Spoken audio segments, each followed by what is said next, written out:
All right. What's up, beautiful people? My name is Dr. Derek Standifer, and I have the honor, the privilege, and the pleasure of interviewing tonight on Solving Sundays future Dr. Reshaun Blake. Y'all, I got so much love for this young lady right here. We are actually in a mastermind group together for the past 4 years. We argued, we cried together, we built together, and it's an amazing honor to have you on tonight's episode of Solving Sundays. Rashaun, how are you, good man? I feel amazing. Life is good. God is great. Can't complain. That's what's up. That's what's up. That's what's up. All right, y'all. So we had a little technical difficulties, but we pushed through it. We pushed through it. We learned to turn our pains into powers. And here on Solving Sundays, what we do is we juxtapose solving the twists and turns of life via solving the twists and turns of the Rubik's Cube.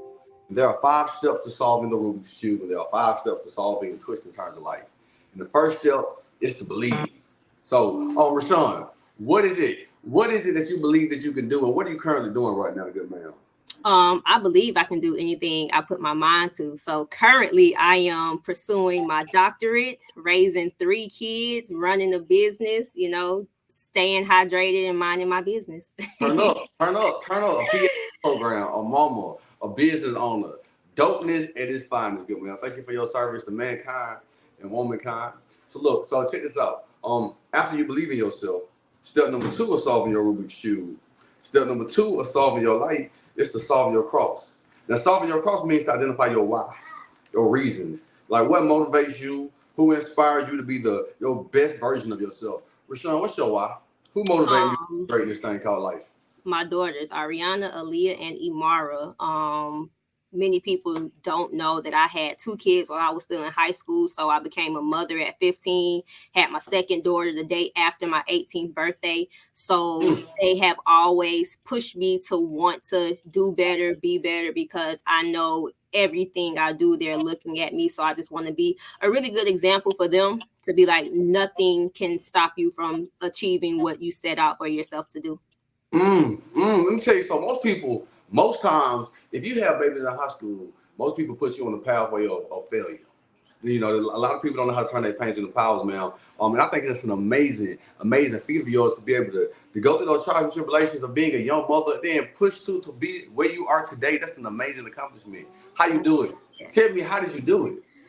A lot of prayer, a lot of crying, a praying mother, a praying grandmother, surrounding myself with people who would always kind of push me to do more. I had a great support system, my mom, my godfather, my dad. So I couldn't do it by myself. It definitely takes a village. And it's still taking that village even as I'm going through, my doctoral program and, trying to building and running a business, and it doesn't stop. So I've just had a great support system, and I'm a woman of faith. So my faith has always been in God, that he won't take me to anything that he won't bring me through. So I lean on that. That is my backbone for everything. Come on. Having a great support system is absolutely phenomenal. So y'all, I'm gonna show y'all what the cross looks like. And you're a very religious woman, so the cross resembles this plus sign resembles a cross. And a lot of times we need to stay religiously grounded, religiously focused. And sometimes God can lead the way for us to get through the trials and tribulations of life. Like most times we think success is this straight, narrow path, but God puts you through the highest of mountaintops and the lowest of valleys to get to your destination. And I think that's the beauty in the journey. Yes, ma'am. Yes, ma'am. 100%. So after you solve your cross, after you believe in yourself, after you solve your cross, step number 3 of solving your Rubik's Cube, step number 3 of solving your life is to fill in your corners. Now, filling in your corners means to surround yourself with quality people. So, Reshaun, what kind of people do you allow to be in your environment? What kind of people like Dr. Derek Standifer and soon to be Dr. Camille Lewis? Just people who are ambitious, people who are resilient, people who are persevering through any obstacle that life may throw at them. I don't like mediocrity. You always have told me time and time again, you are the average of the 5 people you surround yourself with. So I make sure I don't want to be the smartest person in the group. I don't want to be, the know-it-all. I surround myself with people who can teach me things, who can stretch me out of my comfort zone, which you have done over the course of the years. And I really appreciate it because, a lot of times people can see things in you that you may not see in yourself. And a lot of times people can pull things out of you that you might not be willing to put in the work and effort to do yourself. So I have a great circle of friends who keep me accountable and help me to keep my main thing the main thing. Come on. You know, I did a speech yesterday in Vidalia, Georgia, and I told the students that, and I said, listen, I love myself too much to have people who don't have goals and dreams and aspirations in their life. Like, if you're not a dreamer, if you're not trying, you can't be in my circle. You know, I only have the capacity to have with certain types of people in my circle, and you at least got to be a dreamer. At least got to be somebody who wants something out of life. You know, the great philosopher 50 Cent, he said, "Get rich or die trying." Get rich or die trying. You know, we got at least We at say least gotta something. try. We At at least least gotta try. try. At least try. So listen, you talked about the friends that you got in your circle. What kind of environment do you immerse yourself in addition to the friends that you have? Hold on, let me address this. I got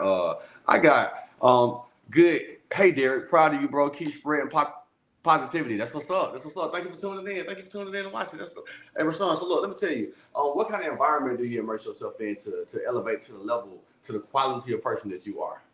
I really keep to myself a lot. Seclusion is the price of greatness. So if I'm at school currently right now. If I'm not at school, I'm at home. If I'm not at home, I'm out in nature. So it's like I'm a very naturey, earthy woman. So I'm at the park a lot. I go for walks, runs. I'm always with the trees or by some water. So those type of environments, it keeps me peaceful. It keeps me like in a serene place, because with a lot of things going on, it's easy to get stressed, it's easy to get overwhelmed. So I use nature as my kind of escape from when people be like they outside. I'm outside, but that's like my real outside. Like I don't really like clubbing and like all those other things, but it's like, yeah, nature is my happy place. But environment wise, like school, home, spend time with family, because family charges me up too. But for the most part, yeah, seclusion is the price of greatness. So I be to myself. Seclusion is the price of greatness, y'all. Let me tell y'all something. When I was, when you focus on a project or endeavor that you're trying to accomplish, sometimes you got to zone out everybody and just zone in and focus on what it is that you need to do. And especially when you got obligations, when you're a parent, you can't seclude yourself if you're a parent. Your time ain't your time. Your kids determine your schedule. We got DeAndre Stewart. He says, shoot for the moon, land amongst the stars. Come on, King. Thank you for tuning in and watching DeAndre Stewart. We appreciate you, good sir. Listen. So after we fill in our corners, Reshaun, step number 4 is solving your Rubik's Cube. Step number 4 is solving your life is to take it to the next level. Now taking it to the next level means to keep getting better, keep growing. There is no such thing as perfection. My question to you, how do you keep getting better? How do you keep growing and not stay stagnant in this thing called life? I'm a lifelong learner, so I always look for opportunities to try something that I may not have done or better myself in something. So even as I matriculate through this PhD program, to me, this is the next level, but this ain't it. I'm like, I'm gonna get my doctorate, but then it's like, well, what's next? What else can I learn how to do? Because there is no ceiling there. Even the sky ain't the ceiling. So it's like I really want to maximize my God-given potential in every arena of my life. So whether that's starting a business, starting multiple businesses, starting a nonprofit, doing things that I want to do but have not yet done, and just learning how to do those things. So yeah. Yeah. You feel me? I feel like God gave everybody a gift and a skill set and a talent. And our rent on this earth is to give our gifts away and to learn how to use our gifts better. Like we gotta study people who've been to where we want to get to.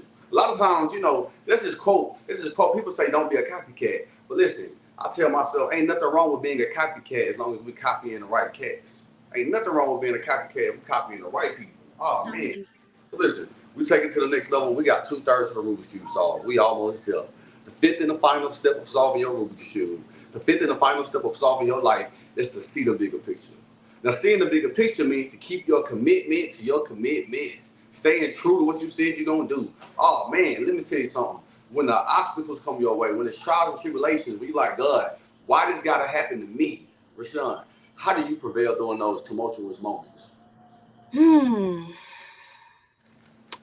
lot of prayer, a lot of faith, knowing that your test is your testimony. And knowing that we're here to serve, like you were saying. So it's bigger than me and what I think I might want to do. It's like, okay, well, no, what gifts do I have that can better humanity. I specifically love teaching. I'm an educator. I love working with kids and working with parents and teachers to work with their kids. And I know a lot of people don't have the patience to do that. So for me, that's my God-given talent, to be an educator, but not just to be boxed into a classroom. It's like, no, let me expand my reach so that way I can go beyond Tallahassee. I can go beyond Florida. I can go beyond the US. Like, I'm trying to be global with this. So just really knowing that the goal is to serve, and in whatever way and capacity God wants to use me, I'm allowing myself to kind of be that vessel and move out my own way. Come on, come on. The goal is to serve. And she says, without the test, you can't have a testimony. Sometimes, a lot of times, like, we got to go through tests in order for us to have a testimony. And we need other people to hear our stories to know how we got to the level that we. Reshaun, you're a single mama, 3 beautifully troublemaking daughters. Oh man. You know how many single mothers are out there who feel like, I can't get a PhD because it's too hard to raise 3 kids.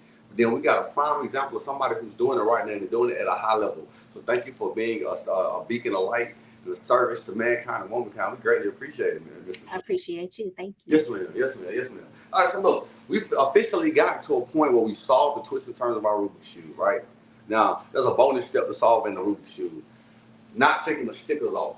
Ain't no shortcuts in life. We can't take the shortcuts. We got to identify these 5 steps without taking the shortcuts. So let me tell you something. How do you stay focused without taking shortcuts in life, Reshaun?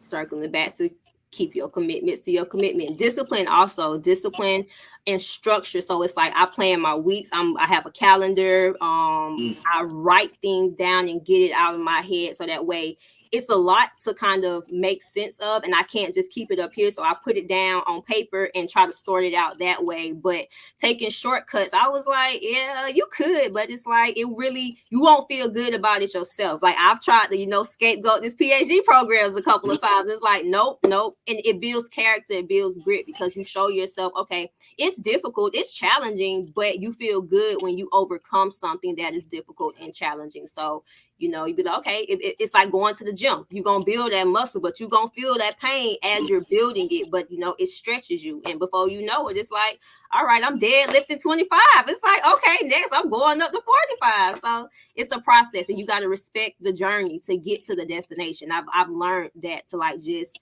embrace the journey, because I'm a visionary, so I know where I'm going. God then showed me what it looked like. It's just like I have to go through the going through to get there, and not try to finagled it to be something else other than what he's laid out for me to do. Come on. So look, the great philosopher J. Cole, he said that there is beauty in the struggle. There is beauty in the struggle, and we gotta appreciate the journey, like you say. A lot of times people don't. We like good surprises. We don't like the bad surprises, right? But it's the bad surprises that build character.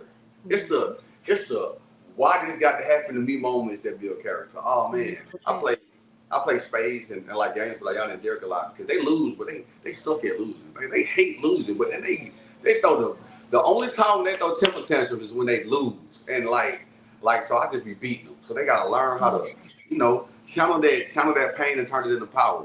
Don't get mad and let it throw you off focus. So we greatly appreciate you. Thank you for your answers. Thank you for your response, and thank you for showing us how you saw the twists and turns of life due to Dr. Reshaun Blake. I got friends about to be doctors. That's dope. Listen, I'm trying to be like you when I grow up. I'm like, I appreciate you for, this platform, and for you being who you are. You are authentically who you are, and like you in your lane, and it's like full speed ahead. So I'm really proud to see you staying true to yourself and seeing the doors that are opening for you as you, continue to grow, evolve, and expand. I receive you. The great philosopher J. Cole, he said, be you. This is what it sounds, be beautiful. So the only thing that we can do is be ourselves. I can't be nobody else but me, and I love being me. You do a great job at it. Ain't nothing but one Dr. Derek Standerfoot. Man, what? Oh man. So listen, Reshaun, could you tell us, where can we find you at? Where can we keep up with you and your journey? How can we support what you got going on? You got products to sell, you got books to sell. She teach kids how to read. So, like, tell us how we can support you, how we can find you, good man. You can follow me on Instagram at the Reading Lady. I do have a couple of books that I'm working on. I'm actually building a whole early literacy curriculum from the start of consulting business. But school is the main thing. So I'm trying to get this PhD. So not trying to get too far gone from that, but still, allowing myself to be used and work with these kids in the process of getting that. So I have a book on Amazon. My first decodable reader is called Dad. So I'm working on a decodable reader series that shows Black kids having real Black experiences. It is Black History Month too. So if y'all getting y'all kids books like Tangent, show them that more than the struggle, show them more than the slavery books. Let them see little kids who have imagination, kids who play with train sets, kids who have like imaginary dinosaurs that they see. There's more to Black literature than just the struggle. So yeah, I'm here to fill that void. I will be a published children's author. Yeah, working on the curriculum.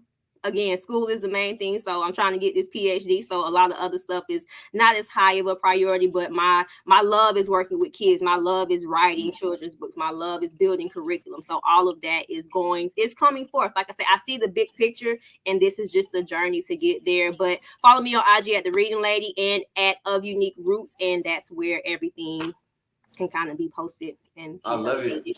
I love it. I love it. As a passionate person when it comes to educating our young babies, I can wholeheartedly endorse Reshaun and what she's able to do with some kids. Let me tell y'all something. This is side note stuff, right? But our schools are here, right? Our schools teach our kids here. Our kids is way up here. They're capable of stuff way up here. And all we gotta do is just sit here and give them way up here. If we give them way up here, they will get way up here. But a lot of 100%. times we set the bar where the school set the bar at. And if you follow the bar of your school system, your kid will never. Mm, mm, mm. So, Reshaun, from the top of my heart to the bottom of my soul, thank you for your service to mankind and womankind. We greatly, greatly, greatly appreciate you and your service to these babies. For those of y'all watching, y'all be great like the lakes. Y'all be blessed like a sneeze. Peace and blessings, love and light. And y'all make sure y'all join us next Sunday, 7 p.m. Eastern Standard Time for Solving Sundays. All right. Thank you, Derek. Thank you, Reshaun. Thank you, Rashawn. Stay on real quick, Rashawn. You stay on. All right. In stream.